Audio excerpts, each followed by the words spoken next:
नमस्ते,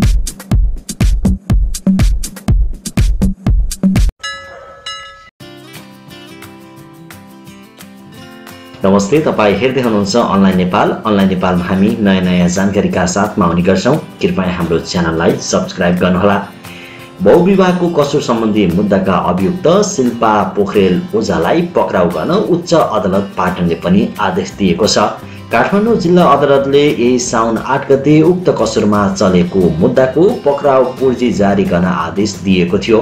तर उक्त आदेश विरुद्ध निषेधाज्ञाको अन्तरिम आदेशको माग गर्दै शिल्पा पोखरेलले भने कानुन व्यवसायी वरिष्ठ अधिवक्ता रमेश गुणागाई र अधिवक्ता मनोज कुमार यादव मार्फत उच्च अदालत पाटनमा साउन 16 गते निवेदन दर्ता गराएकी थिइन्।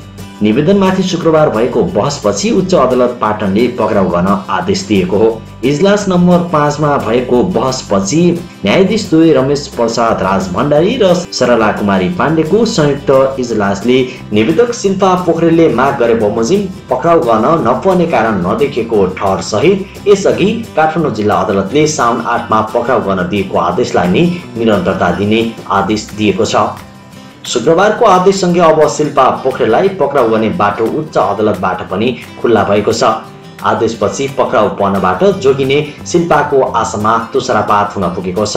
उच्च अदालतमा शुक्रबारको बहसमा निवेदक शिल्पाको तर्फबाट वरिष्ठ अधिवक्ता रमेश गुणागाई र अधिवक्ता मनोज कुमार यादवले भाग लिएका थिए। विपक्षी रहेकी हेमा ओझाको तर्फबाट भने अधिवक्ता स्वागत नेपाल, तुलसा शर्माले बहस गरेका थिए।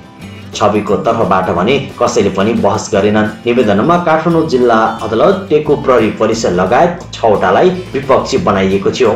अदालतले पक्राउ पूर्जी जारी गरेको अवस्थामा अदालत र प्रहरीलाई नै असहयोग गरी पक्राउ पूर्जी नबुझी उल्टै निषेधाज्ञाको आदेश लिएर आउनु राज्यको कानुन विरुद्ध भएको भन्दै पक्राउ पूर्जी जारी नै रहने आदेश भएको छ।